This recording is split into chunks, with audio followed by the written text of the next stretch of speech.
სასტუმრო ტელეგრაფისა და ჩვენი მასპინძელი ამ ჯერზე არის კომპანია Silk Hospitality-ის ბრენდ შეფი ირაკლი ასათიანი. მისთვის ცოტა უცნაური ამპლუა თემატიკით, უпроსორად. უცნაური თემატიკით მივადექით ინტერვიუზე, მაგრამ მინდა გითხრათ, რომ ჩინებულად გაართვა თავი, როგორც ყოველთვის, რისკების მართვის თემატიკასაც. ცხადია, რისკების მართვის თემატიკა კულინარიაში.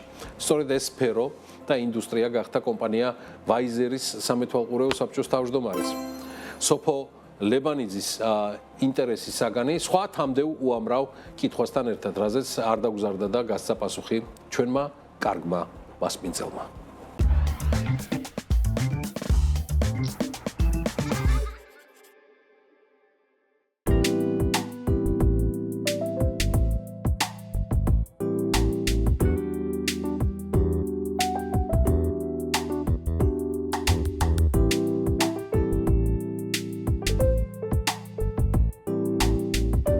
მოკლედ ირაკლი ძალიან დიდი მადლობა მასპინძლობისთვის, გასაოცარი სივრცეა. ძალიან დიდი სიამოვნება აკყოფნა და განსაკუთრებით ჩვენთან ერთად. დიდი მადლობა გადაცემაში მოწვევისთვის. სივრცე მართლა განსაკუთრებული გამოვიდა, ძალიან განსხვავებული და ჩვენთვისაც ძალიან ისეთი მნიშვნელოვანი პროექტი არის, რომელიც აი მართლა მთელი სული და გული არ ამარტოვე, არამედ მთელმა კომპანია ფლობელიდან დაწყებული ჩავდეთ ჩინით, რომ ესეთი უნიკალური რაღაც მიგვეღო ქალაქში და მე მგონი გამოგვივიდა ძალიან კარგად. ნამდვილად. ბრენდი ვაიზერი, რომელიც ახლა თქვენთან სტუმრად იმყოფება, ამ ბრენდის კონცეფცია არის გამბედაობა და შენი გამბედაობა ცვლის სამყაროს. აი ამ ადგილზე, ამ შენობასთან ძალიან ბევრი ემოცია, ხო? ძალიან. და ძალიან დიდი გამბედაობა იყო საჭირო იმისათვის, რომ შექმნილიყო ის, რაც ახლა დაგხვდა აქ. და აი, რა იყო ყველაზე გამბედავი გადაწყვეტილება და ნაბიჯი, რამაც ეს სივრცე ასეთად გარდაქმნა? მოდი მე ჩემი კუთხით ვილაპარაკოთ, რომელიც არის ეს hospitality და F&B ბიზნესი ამ შემთხვევაში რა. ეს იმდენად გამბედავი იყო ჩვენი მხრიდან, რომ ერთ სივრცეში გაგვეკეთებინა 8 F&B outlet და მათ შორის 4 უმაღლესი კლასის რესტორანი, სადაც რეალურად დატვირთულობა უნდა ყოფილიყო ის, რომ 4-ვე ეს რესტორანი ერთმანეთი არ შეეჭამა და ყოფილებით რას კანიბალიზაცია არ მოექნა ერთმანეთს და 4-ვეს თავის განსაკუთრებული სეგმენტი ყოლოდა, რომელიც ამა თუ იმ რესტორანში მივიდოდა. ეგ იყო ძალიან დიდი გამოწვევა ჩვენთვის რა. და გვინდოდა რომ ისეთი კონცეფციები შეგვექმნა, რომ ერთმანეთისგან განსხვავებული ყოფილიყო, მაგრამ ამავდროულად 4-ვე ძალიან საინტერესო რესტორანი ყოფილიყო, რაც რეალურად გამოგვივიდა, იმიტომ რომ საღამოს აბსოლუტურად ყველა რესტორანი არის დაჯავშნილი. და ამ 4-ვე კონცეფციას 4-ვე განსხვავებული გემო აქვს? 4-ვე განსხვავებული გემო, 4-ვე განსხვავებული ერთმანეთისგან სამზარეულო არის, იმიტომ რომ ერთი გვაქვს გრილი გვაქვს, ტაილანდური გვაქვს, პასტაბარი გვაქვს და გრანდ კაფე გვაქვს, რომელიც არის ცოტა თან ქართული, თან ცოტა არაქართული. ხო და მოდი ახლა გემოების რისკები გადავიდეთ. ეგეთი ყავს რისკია რა. გემოში რა იყო ყველაზე სარისკო გემოები? ჩემთვის ყველაზე სარისკო გემოები იყო გრანდ კაფესი, იმიტომ რომ გრანდ კაფე თან ქართული არის, მაგრამ თან რაღაც მომენტში შეიძლება რაღაც არაქართულიც იყოს რა, იმიტომ რომ არის უფრო თანამედროვე ტექნიკებზე აგებული, აი კუქინგის სტილი, რაც არის, კეთების პროცესი არის, გემოები ცოტა ახლებული. მაგრამ ქართულ სამზარეულოს ხო უხდება ეგ? ხო, მაგრამ ეგეც რისკი არის, იმიტომ რომ ხო იცი საქართველოში როგორ არის რა, ბევრს უჭირს რა ეს ახალი სხვადასხვა გემოების მიღება და ურჩევნია მაინც ის ძველი და ტრადიციული და მამაპაპური გემოები გაიხსენოს და შეჭამოს, ვიდრე რაღაც სიახლე გასინჯოს. მოკლედ საცივის რეცეპტთან შემხებლობა ცოტათი კი არა და ძალიან დიდი რისკის ზონაში შესვლა. ძალიან. არსებობს ახლა მაგალითად კერძები, რომელიც არ უნდა შეცვალო რა, მაგალითად. და ეგეთია საცივე? ეგეთია ჩაკაფური. ჩაკაფური. რაც არ უნდა, აი, მოდიშ და უშნო კერძი იყოს. ისეთი კერძი არის, რომ არ უნდა შეცვალო. ჩაკაფულთან შემხებლობა ეს არის ის თემა, სადაც გარისკვა არ ღირს. მე არ ვისკა, ყველა ჩემს ყველას თავისი ის აქვს, ხო იცი, მაგრამ მე არ ვისკა. კარგი. და იმ გემოებში, სადაც ჩვენ რაღაცები გავრისკეთ, უბრალოდ თქვენ გარისკეთ. ეს 4 სხვადასხვა კონცეფტია, სხვადასხვა გემოებია.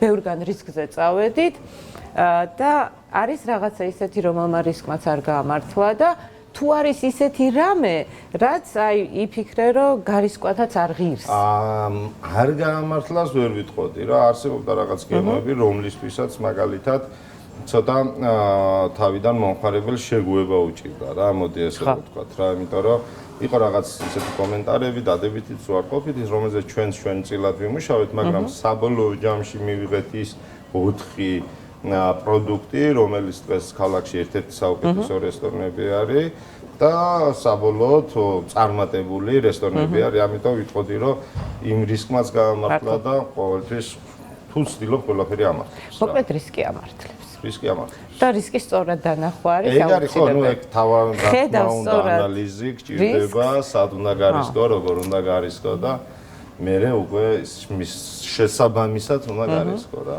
და ზოგადად კულინარიაში როგორ ფიქრობ, რისკის გემო როგორია მაინც?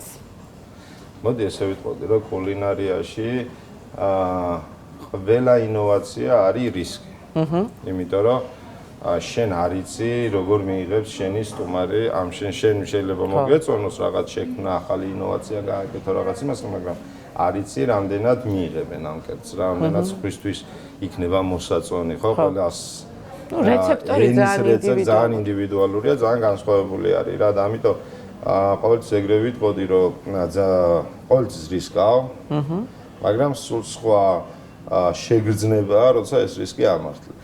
ეგ არის ჩვენ სფეროში ერთ-ერთი ყველაზე მნიშვნელოვანი შეგრძნება, რომ აი სტუმრის კმაყოფადობა უკვე როგორ გამოიხატება რა. და ეს რეცეპტორი არის ის რაღაცა, რაც აი ამ რაღაცა რისკის დაყავხარ. ეგრეა. კარგი, ერთი კითხვაც. უდიდესი გამოცდილება გაქვს და ყველა ინგრედიენტი იცი, რომელიც ქმნის საუკეთესო გემოებს. და ამ ინგრედიენტების ერთობლიობა კიდე ეს კომბინაცია. მე მაინც მგონია, რომ ყველა იცი.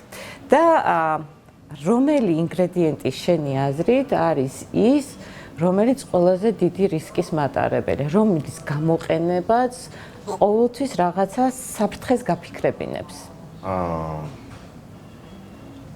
ორი ვარიანტი. მე როგორც დამწყებ კულინარს და კულინარი ალბათ ცოტა ზედმეტი ნათქვამია, მარილს ძალიან ვერ იდებ.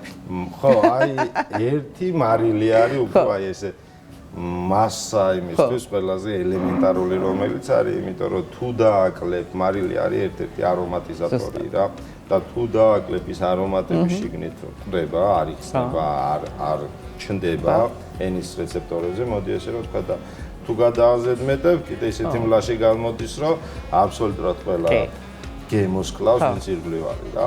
და მეორე ალბათ ყველაზე დიდი რისკის რავი, ალბათ თევზი რო არის ხო ის ფუგუ არის, აი ეგ არის, ეგ რაღაც ის არის.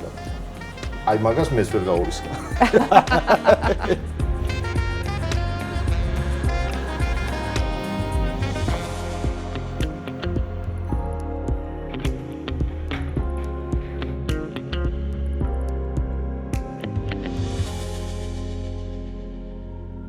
მე დიდი გამოცდილებით არა ვარ, მხოლოდ იმით შემოვიფარგლები გურმანობით და დანარჩენი სიმპათიები ურთიერთ ყველაფერი თანდებია, მაგრამ ეს კერძთან დაკავშირებით, ყველაზე გემრიელი კერძის შემთხვევით გამოდისო, მართალი ამბავია?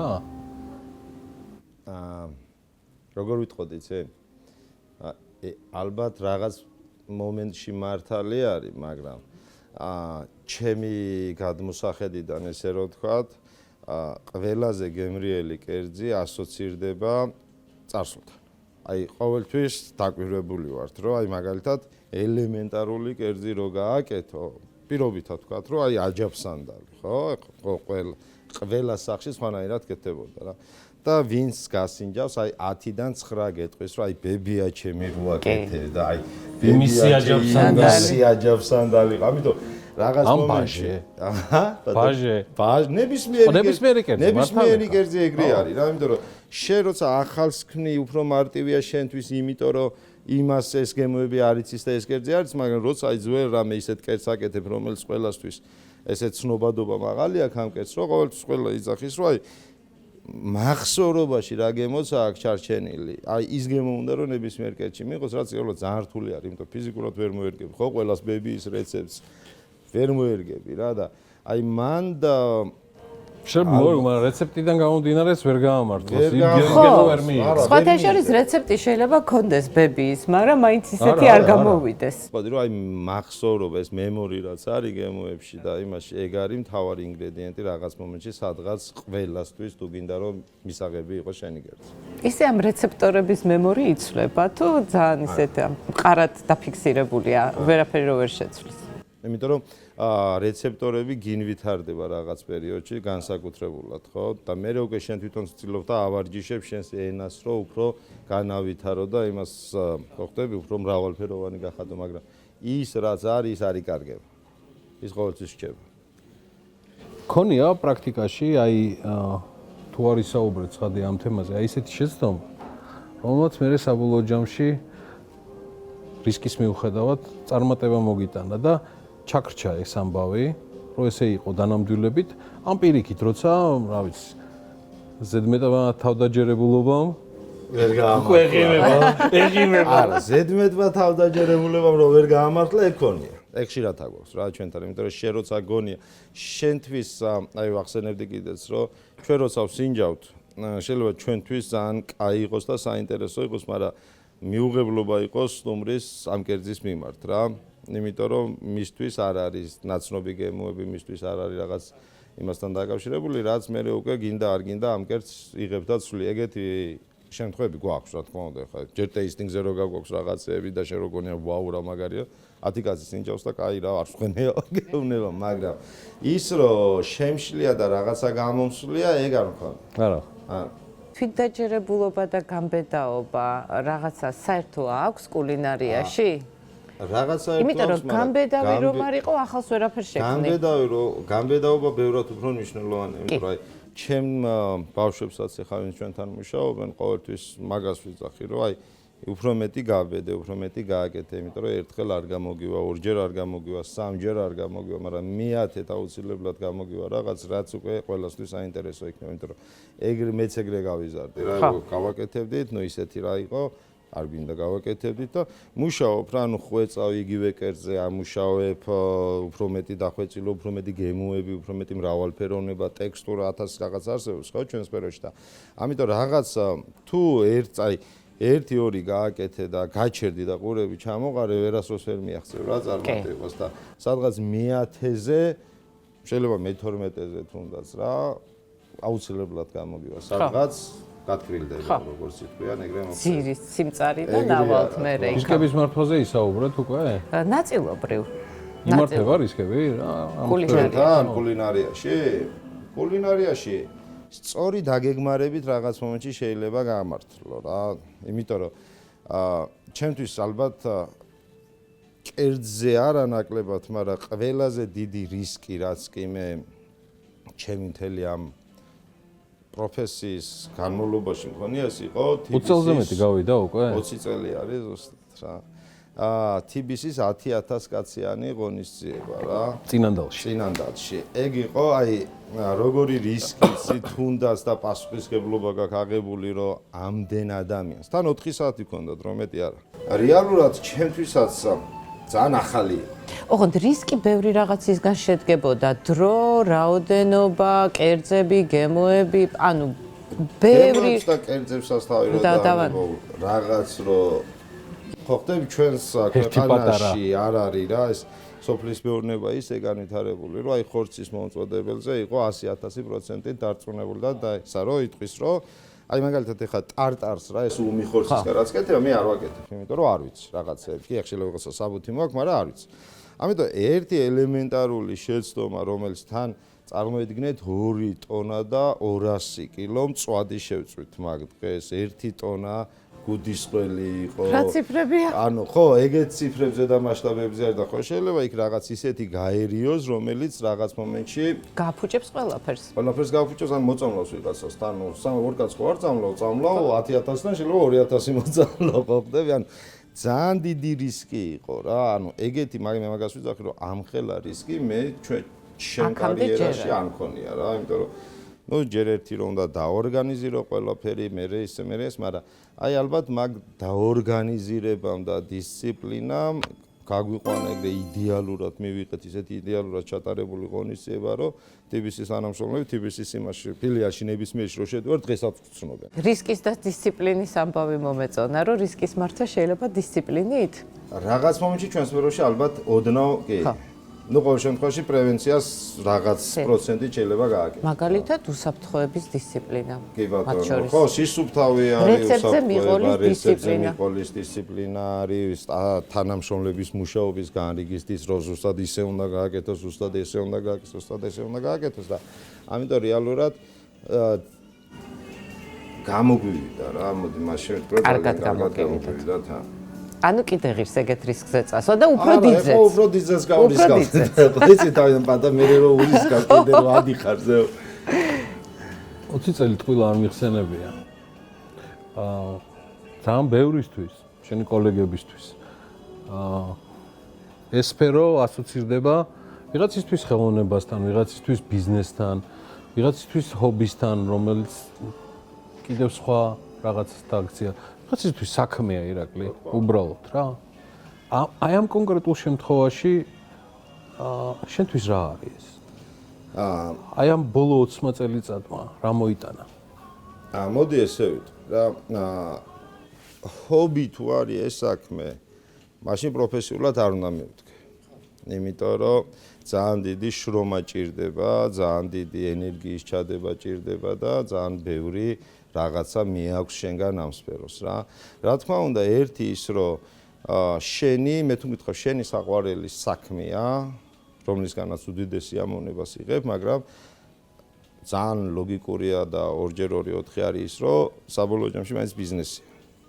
იმიტომ რომ ბიზნესი შენ რაც არ უნდა კარგ საჭმელს აკეთებდე, ბიზნესი თუ არ იქნა ამ კუთხით გამართული, შენს უკან 40 მზარეულია, რომელსაც ხერფასი უნდა იყოს, რომელსაც ბიულეტინი უნდა გადაუხა და რომელსაც შვებულებაში უნდა გაუშვა, ამიტომ საბოლოო ჯამში თუ რაც არ უნდა ჰობი იყოს, რაც არ უნდა საქმე გიყვარდეს, რაც არ უნდა ხელოვნება იყოს, თუ ბიზნეს გამართული არ იქნა, შენ ვერცეთი ვერ რესტორანი წარმატებული ვერ იქნება.